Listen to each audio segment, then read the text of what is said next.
I think it's going to end with everybody changing their habits. Just start working now, otherwise we won't have time. We're going to be out of oil within a few years. Natural gas is getting short, everything's getting short, and unless we can harness the power of the sun, it's going to run out eventually. The power of the sun. At one time or other, the sun has been to man God, King, Father, Brother. But beyond all that, the controlling force of all that lives and moves here on Earth.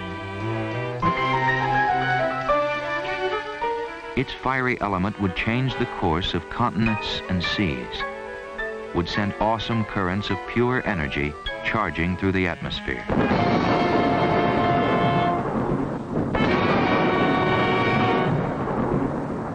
Working with other elements, the sun would first stir life on our planet. Gradual shiftings and upheavals would bury creatures and plants beneath the surface of the Earth. There, subjected to time and tremendous pressures, they would fossilize, eventually turning into huge reservoirs of oil and gas and coal. Billions of years would pass. Then, from these underground beds of fossil fuels, man would draw the means for duplicating, in his small way, the power generated by the sun. At first, energy was used for heat and light. Its uses multiplied slowly, then faster and faster, until finally the fuse was lit for a virtual energy explosion that would affect all aspects of our lives.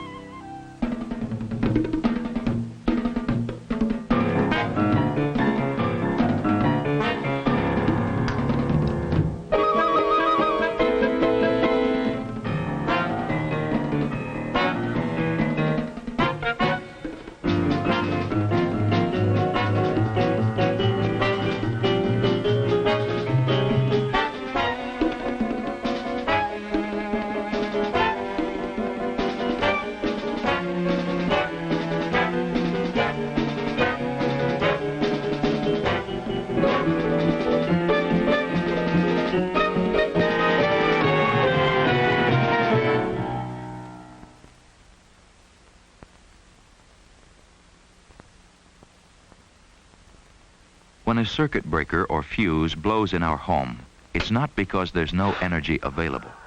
It's simply that we've called for more energy to be delivered to a given place than the line can take, and the whole system blows. The principle of the household fuse or circuit breaker, keeping supply and demand in near balance, can be extended to all forms of energy. All, in effect, have circuit breakers.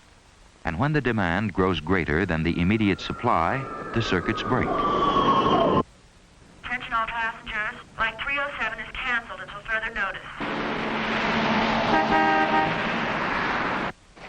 It was announced today that gasless Sundays will go into effect as of next month. And when several circuits break at the same time, we have an energy crisis.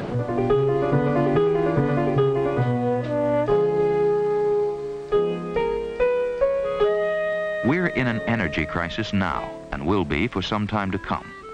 All we can do is face it, recognize it, and meet the challenges it poses. Ours is a crisis characterized by shortages of all kinds. We have at present an absolute shortage of natural gas. We cannot produce as much as we can use, as we are equipped to use in our homes and our factories. This situation is destined to continue indefinitely. And by indefinitely, I mean not only just the next few years, but as far ahead as we can see. Crisis is nothing new to man, whose progress from earliest times has been marked by a constant quest for new ways to harness and make use of energy resources. He learned to use winds to grind grain. Burning wood provided him with heat. With the coming of steam engines, wood would become the source of fuel to push ships and trains across the face of the earth.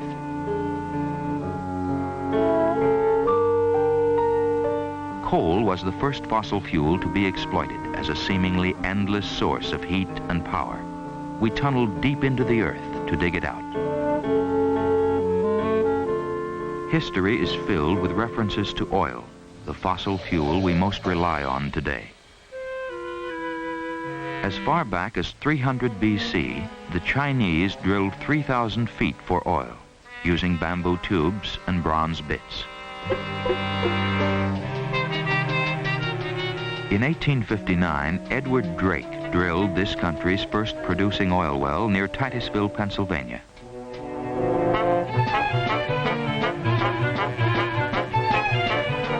The coming of oil triggered a rush to likely-looking spots as prospectors set out to claim quick and easy riches. Spindletop in East Texas, the Seminole Fields of Oklahoma. Edison's invention of the light bulb would lead to a world electrified and increase the need for coal and oil and natural gas to generate electric power. The gasoline engine demanded fuel to run our cars. Energy was something to use and use and use. As the pace of life quickened, we were into the 20th century. Now there were cars, trains, airplanes, appliances galore. Our industrial progress and economic growth was fired by what many seem to look on as endless energy. But warning signs were there. Until 1950, the United States could supply the energy needed. But in less than 25 years, we found ourselves in trouble. Each year, we used 5% more, doubling our demand every 12 to 14 years. Coal production stayed at 1940s levels. Crude oil production dropped. In 1968, natural gas consumption began exceeding new discoveries. Oil companies during this period were encouraged to get oil and gas from other countries. By 1970, we imported 1/3 of our oil and gas, relying on others to meet new needs. Then in 1973, the big Middle East producers cut off oil shipments to major consuming countries. When the embargo was lifted, the price of foreign oil had jumped from $3 to $12 a barrel, 4 times higher than before. More than $20 billion left the United States. No one was spared its impact. Well, just looking at my bills, I'm getting upset. Paying more for electricity every month. And the gasoline is going up. And I'm used to being able to go when I want to, but suddenly I think I'm going to have to start curbing my habits. My family and I have tended to conserve energy, both in limiting the use of our cars, plus cut back on the heat in the home, less use of the air conditioner, and in general, a conservation ethics has come across our house. What I've seen of people, most of them are pretty selfish. It's all right to let somebody else do it, but when it comes right down to home, why, they just want to go along the same old way. Although some went on in the same old way, eventually the Middle East embargo would be felt by all of us. 1 out of every 7 gallons of oil we'd been using to power our homes, our cars, our businesses, and our schools just wasn't there anymore. At the height of the embargo, 500,000 people were thrown out of work. Products we manufactured and sold dropped from $10 to $20 billion in value. We were caught by surprise with a crisis that could recur and recur unless the entire country recognized the dangers of a quite real energy shortage. And out of the embargo was born Project Independence, a launching pad from which would evolve this country's first national energy policy.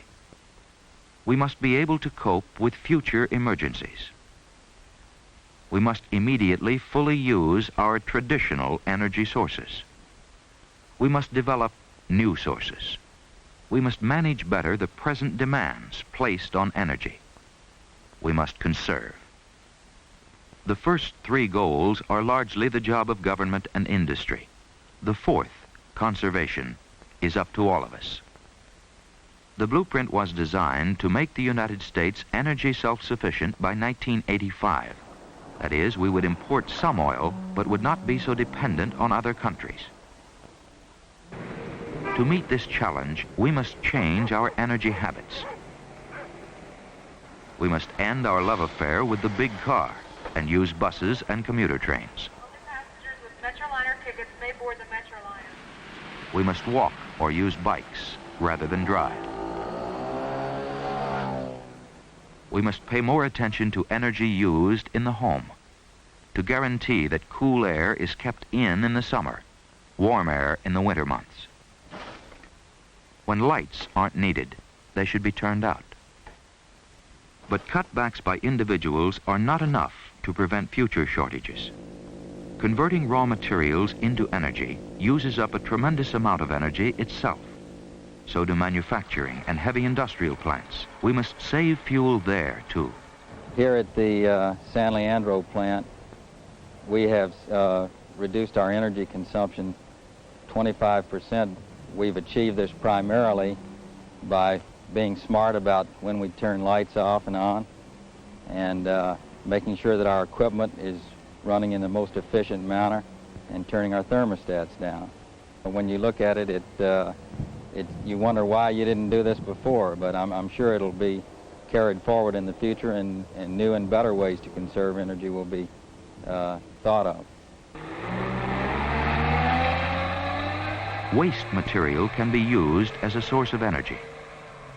A project in St. Louis has proven that garbage can be put to use in generating power. Used fuel that once we paid others to haul away is being recycled. Manufacturers of basic products can now collect, crush, compact, and recycle metal containers once considered fit only for the garbage heap. This can result in as much as a 95% savings in energy over what it would cost to start with raw materials. Our savings year to date are well in excess of $1 million in plain hard cash. So we're convinced that an energy conservation, in addition to saving energy and conserving short fuel supplies, is just plain good business sense. For all these first steps taken in conserving energy, real conservation means planning by all of us for most efficient use of energy in the future. Real conservation means planning our office buildings, industrial complexes, and homes to take advantage of natural light, natural heat, natural coolness, natural ventilation. Real conservation means that while striving to achieve the most efficient car and truck engine, we must limit our driving now to what is absolutely necessary. The fact remains that conservation alone will not give us the energy needed to permit our country to prosper at its present level. This brings us to the second goal, to develop our oil, coal, and gas.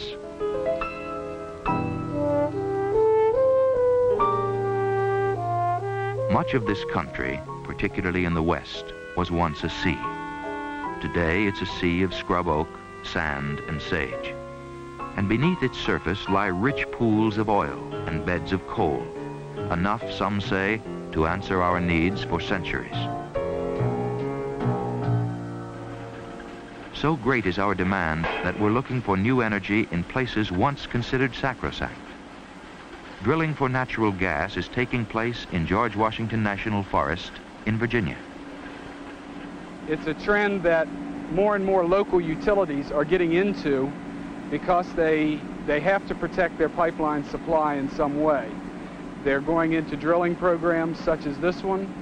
They're building synthetic gas plants, importing liquefied natural gas, because for at least the foreseeable future, we don't anticipate any major increase in the pipeline quantity of gas available to us.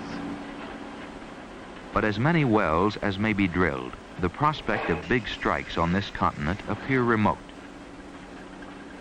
While the average well in the Middle East produces 5,000 barrels of oil a day, the best producing wells in the United States provide far less. and proven reserves in the lower 48 states grow smaller every year. Though exploration has been stepped up, production continues to lag. The search goes on elsewhere. We're tapping huge reserves within the Arctic Circle on the north slope of Alaska. Some geologists claim that the world's greatest fossil fuel resources lie beneath ocean waters, in the North Sea, off Indonesia, in the Gulf of Mexico, off the eastern seaboard. But underwater drilling is expensive and risky. Floating platforms are towed out to sea and anchored. Drilling rigs are assembled on them at great cost, and bits are sent 9,000 to 10,000 feet and more deep into the ocean floor.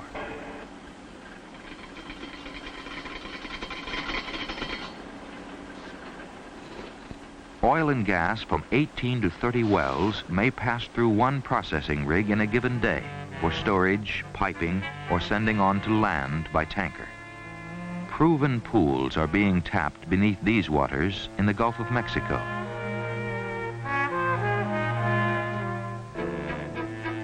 Natural gas from land as well as ocean-based wells is compressed and piped by booster stations across the country from storage facilities mostly based in Louisiana and Texas. But more gas fields must be found and developed if we're to meet our growing needs.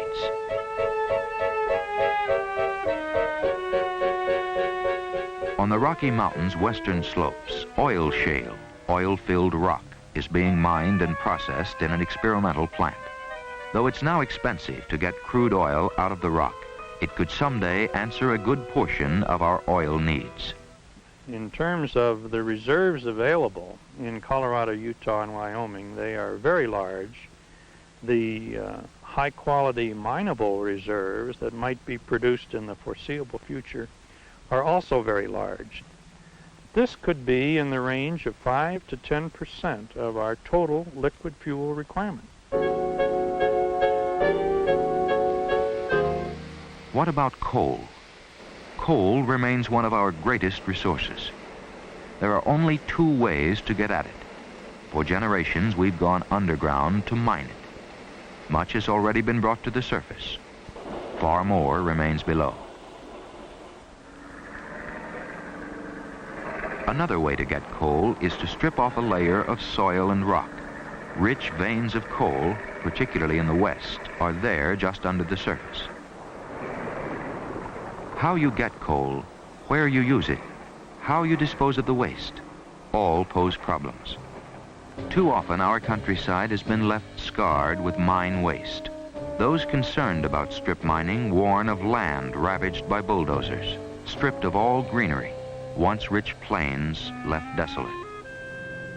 Eastern coal is more likely to pollute the air than western coal, but western coal is far from cities and industrial areas where it's needed. Laws now require anti-pollution devices to screen out more than 99% of the ash and waste that once blackened the air around coal-fired generators. Those who have not complied with such standards in the past must do so in the future, so that dirty coal can be used in a clean way. Then vapors will be no more than steam, which evaporates a few yards away. And strip-mined land can be reclaimed and restored by replacing topsoil and planting trees and grasses. While we'll never make a forest out of this area, we'll certainly return the land to better shape than we found it before the coal was taken out. It's a grazing area. Several times a year, the flocks of sheep go through here. The antelope congregate in this valley during the winter. They return, and we're very proud of this. They're kind of our pets around here. It's expected that within a few years, we'll be calling on electricity to supply half of our energy needs.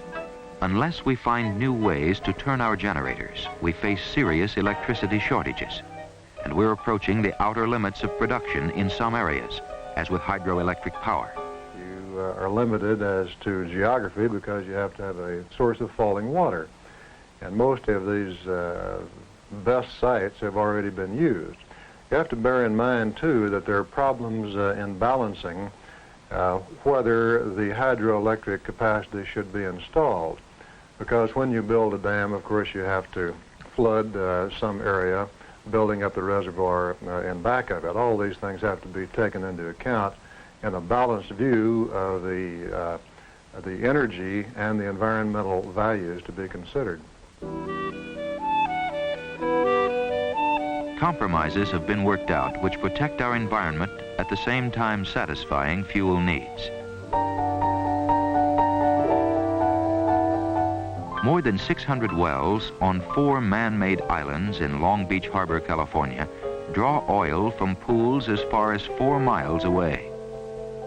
Enclosed drilling superstructures actually enhance a city skyline once marked by blackened derricks.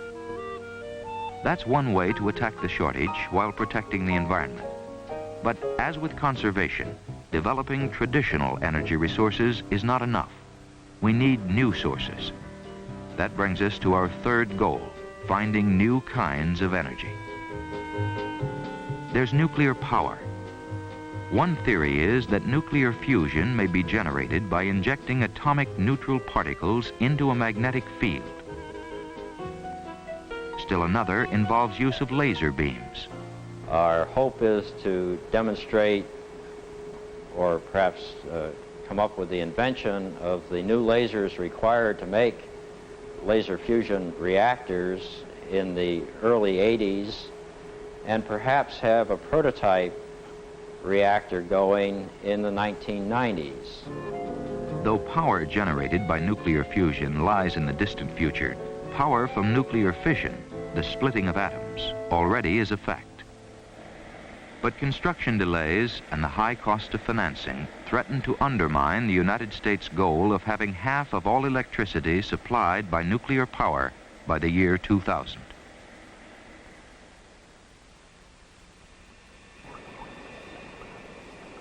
Another proven source for energy is geothermal power, heat beneath the surface of the earth. Commercially feasible plants for generating electricity are already operating at the geysers near San Francisco. We hope that by the year 2000, we are hopeful that we are going to be able to get on the line maybe as much as 75,000 megawatts. Or, again, with the current rate of consumption, that would supply the needs of 75 million people. This area is an ideal source to tap for power, but only 4 such fields have yet been found. This one in California, one in Italy, one in Iceland, and one in New Zealand.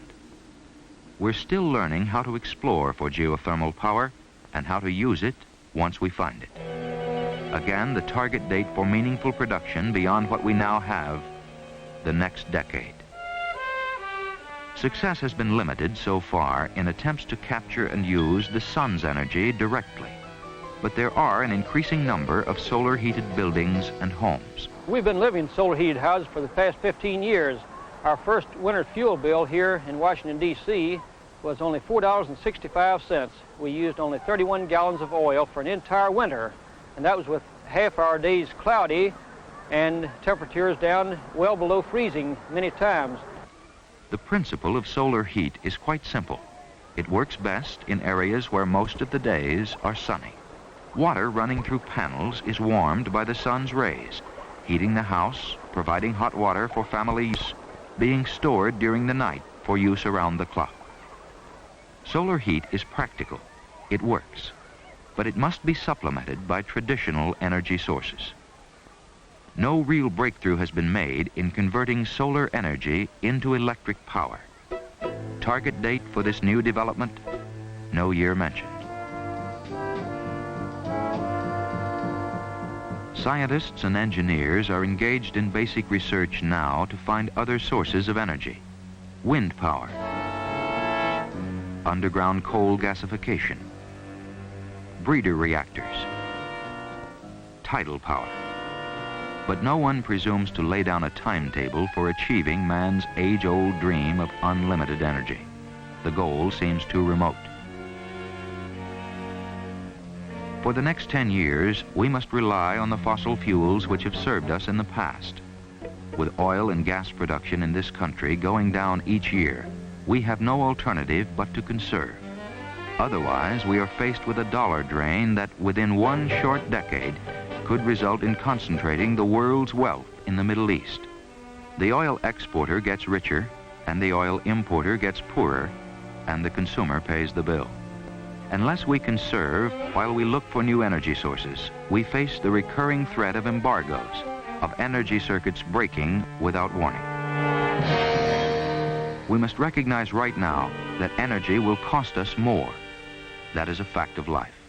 I think it's going to end with everybody changing their habits and going back to the things that maybe our parents were used to that we have never seen before. Just start working now, otherwise we won't have time. We're going to be out of oil within a few years. People say, well, it's not going to run out in our time, but we have to think of our kids and our kids' kids and how they're going to have to put up with a whole lot of stuff just because we're not careful.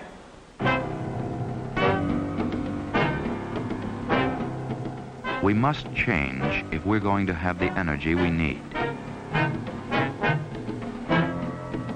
If we want new oil, we've got to look in new places. We must demand more efficient engines for our cars. We must push forward, at whatever cost, the development of new energy resources. We must make personal commitments to cut down wherever we can on the energy we use. Only this can keep the total energy circuit from breaking, disastrously, for all of us. The energy is here, within this universe, on this planet.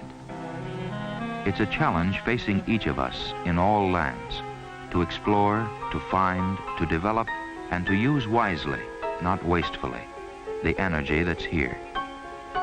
If we meet this challenge, it will be for the good of all mankind on Earth.